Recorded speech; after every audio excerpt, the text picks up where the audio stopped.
สบายดีอีแหม่ สบายดีพี่น้อง อย่างนะ สบายดีพี่น้องจากลูกเอียงและลูกติ๊กตอกคลิป พี่น้องก็ พากมา คันมันดิ โทนค่ะก็มาหอดไม่หรอกพระโอ้ยขอปล่อยจากตะคอพรให้พวกอีซีแพงเขาบอกส่วนเขาจะดีกัน เอามึงตีนงานวันเกิดอีอันนี้ มึงซอยเมียเขา เฮ็ดตะเทียงแล้วแต่ว่าจะมาตะเทียงกับท่าน ท่านว่าแม่นกูสิได้มาง่ายเนาะแม่ ไปใจเย็นเนาะ แม่ ไปแต่คนเดียว ไปบ้านโพนแล้วก็ไปไซต่อ ไปบ้านโทนแล้วก็เลยฮอดอีเสียว ไปเห็นอย่าง ไปแล้วก็ให้เสียวเปิดดวงมาเปิดเลยเป็นได้เบิ่งดวงนั่น เป็นอะไรก็ยังบ่ได้ เบิ่งดวงหยังว่ามันละเอียดแน่ว่าสุจอยฟังนั่น ไปเบิ่งดวงเปิดดวงเรื่องลูกพัวนี้จากลำบากลำบนในจิตใน ตอน ใจ แรกขาดชุด เรื่องพัวปลา เลยพัวปลาอยู่บ่ได้ที่บ่เป็นก็เลยไปเปิดดวงมันชีวิตกันบอกให้สิบ่วิทย์แล้วไปเปิดแล้วอีเสียวว่าเฮ้ยยังเป็นห่วงตัว ว่าดังๆเนี่ยกลัว แล้วยังเป็นห่วงเจ้าเฮ้ยพะนะแล้วผู้สาวนั่นก็ห่วงอยู่บ่แห้งถอดโต อืม หากยังสิได้มาหาโตอยู่ได้พะนะ อืม อีเสียวว่า อืม ปล่อยป้ายไอ้น้ำกุ้งมาให้กัน เอา อืม มึงยังคิดว่ามันสิโง่มาบ่จ่อย ในท่าในคันมึงก็ว่ามันสิงงมาอยู่ตาม เบิ่งป้ายแล้วเบิ่งป้ายแล้ว บอกให้มันจิตใจมึงนะว่าตามจิตใจมึงนะ มันได้กัน อะไรวะนี่ละ เป็นดาวแล้วกัน เปิดแบบบัดนี้ละเปิดไปหลายทีทำไปหลายเถื่อหลายทีก็ยังห่วงโตเฮ้ย อืม ตาเบาะยังเหี่ยต่าง ไม่ใช่ ๆตะคนยังเหี่ย โลดมันเป็นได้ สั่งเหี้ยมันใส่ จากของกินของหนัง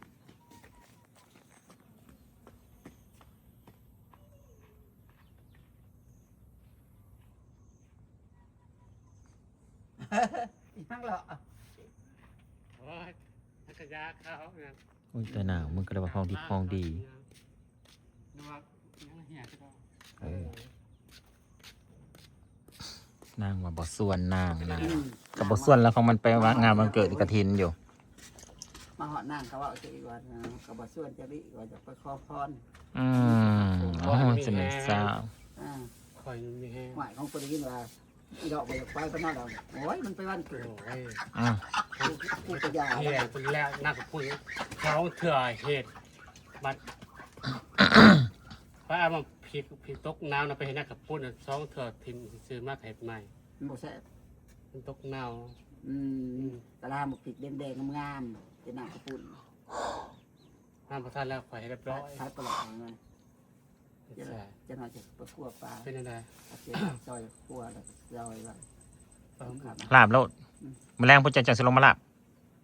ถ้าทำให้ผู้ชาตะเวนมันชิน น่าพิจารณา บ่เจ้าอันขึ้นไปอันถ่ายคันแล้วเจ้าลงมาลาบบ่หรือในใด ถ้าทำให้เมื่อใส่คัน โอ้ยแม่นลาบด้วยนะ5 โมงเลย เนาะลาบแล้วก็ น่า ลาบ พิจารณา มันสิบ่ข้ามถ่ายคันบ่ บ่คำดอกคำก็ได้ อันละมา เจ้าเห็นโลดนอนลาบแล้วแล้วก็เจ้าขึ้น มาจบ บ่ได้มานอนวันชินมันชินอนคอ ข้าวมาไพ่ ก็ว่า เรา ก็เลยจะลบเหล่าตามมาได้เฮ้ยที่ได้ก็บอกนี่ บ่วิดกัน โควิดกันมันยังเป็นห่วงอยู่ บ่ขาดกัน คนผู้สาวมากันโตแล้วมันอยากหายโตว่าประชดใส่ก็กูว่าดีแล้วว่าเขามามักให้กับปูไปคอกว่าหายว่าไปคอเมื่อไรมันด่ะมันก็ยานแกกู อืม โอ้ จากแรกจะมาน างเถา มีแต่ว่าหยอกกันหมู่ นางเถาว่าประสดผัว นะเป็นหมู่กันบ่ก็เป็นหมู่มันก็เป็นหมู่ของเฮียน อืม ได้สิโบวิดกันเอาเฮ้ย อืม หักสิได้มา อืม หักสิมาไว้มาสะสิบ่เฮิง ไว ข้าวหมูปลา มาไว มากกะอ้ามมากกะ กระยาน่ะ มากกับบ่เอาก็จ่อยเอ้ยเจะสิยังให้เอาหิยังแล้วบ่มันสอโซนวุ่นวาย มึงบอกแล้วนะจ่อยว่าบ่ต้องเอามันมากก็ได้หลายมันนี่โลด จำไม่ต้องเอากระดาษเซิร์น อยู่โสดมันดีวะ แม่จบดีแล้วระบาดจะคล้องเขาแล้ว ลำบากเจ้าของแต่เอง ระบาดจะคล้อง มีผัวนั่นลำบาก แม่ อืม ไปอยู่คนเดียวสบายเป็นซะเลยไปกับป้า บ่ได้ไปกันนอนอยู่ แม่ อืม อยู่คนเดียวแบบสาวจ่อยนะสบายสุด บายสไตล์ พอเชื่อว่าปั๊บคุยได้ซะ มันหาหลอดเชิงอึดบ่ทันใช่ กับบ่อื่นแล้วกูก็บ่ได้กินแล้ว มันจะการมา บ่ร้านตลาดเลยดื้อกู แม่คำมันหิวแห้งๆกับ5หลอดเซิงอันนี้สไลเดอร์บ่แม่นบ่ จังหวะ สไลเดอร์ได้ บุญเนี่ยเป็นบุญใด บุญใส่ มันเรื่องจะมาได้บุญคาถาบุญใช่ เดี๋ยวบุญแจกกูยังว่าจะเนาะ สไลเดอร์มันสิไปลงเท่านั้น เ ก็เป็นเรื่องลาสตอรี่ของ มาหอนมาใส่เพื่อนซ่าน ของชีสอน มานำทาง กับบักหลัง มานำทางพ้นผลมาห้ามอยู่จ้ะ โอ้ยงานมิดพ้นน่ะ มานี่ผลมาบ้านฮอดบ้านตัวเองผลบ่มีคนนี่ จะพามันตกเถอะแม่ ให้มันแห้งๆเนี่ยเนาะ ไปเจ้าข่าวป่าว่ะ บืนนะ เรา ทางเบิ่งเถื่อบ่มีทางไปเถื่อบ่มีทางไป มึงผู้ชี้กับไปมึงกับแม่ เนาะ จะว่าอีแม่สิไปน้ำเสียบ่จัก เชี่ยวชวนไปคุณนาจีรอง เชียวนี่ บ่เชียร์นักตาลีว่าเฮ้ย มีบ่ ว้าที่คนจีรองน่าจะร้องแห่งกะลาย ที่บ่นี่คือ พูน หัวประแดด อันนี้สิไปว่ายังน่าจะร้องตัวนี้ว่าพูนหวยบงพูน หัวยังเดี๋ยวนี้บ่แม่นหัวบ่แม่นหัวประแดดติ บ่เป็นหวยไปแดกได้บ่นาจีรองน่ะ อ้าว อันบอลขวมไปหน้าไม่อิ่วน่ะพูนหวยไปแดกมันก็ในเข้าไปพูนได้ไปใน ตอนนั้นแบบอิ่วพ่อ หัวห้องหน้าแม่บักหลังแม่หน้าบักหลังนี่ หวยบงชื่อมันน่ะมันก็ขึ้นไปได้ค่ะแม่บางพูนได้หวยบงขึ้นไปหน้าพูนขึ้นไปชุดอยู่เฮือนพ่อโก้นั่นหวยบงนั่น ก็สนิทแล้ อั วน หัวโศกบ้านนั้นทางบ้านน้องสิเขาบ้านเกียนหน้าผมอันนี้เห็นพ่อโก้เลยหัวโศกซะนะปลายหวยบงเลยโศกตัวกระใส่ท่อนั่นอันนั้นแหละหวยปลายหวยบงหวยประแดกมันก็ขึ้นพุ่นนั่นซักพุ่น อยู่เป็นโสดนะมันก็ดี แบบอีจอยมันยังบ่ทันเคยมีไผนะแม่ นั่นแหละ มันดี แต่ในกรณีแบบแม่ในกรณีที่แบบว่าเคยมีแล้วมันก็อยู่บ่ได้แล้วมันเงา แม่เคยมีเคยปากเคยว่าอะไร มันเงาได้ เคยกินได้ หลายคนก็สิบอกให้อีแม่ขาวาดโอ้ยพี่น้องเขาเคยเว้าไปหลายเทื่อแล้ว เรื่องขาวาดนะพี่น้องเอ้ยพี่น้องฟังเด้ออีแม่ซ้อนเอาเราฮีเคี้ยว แม่น เราขาด4บ่ได้ บ่แม่น ถ้าแม่นให้ไหลให้เราเข้าไปวัดแล้วก็สิไปคุ้ม4พระเฮ็ดได้ได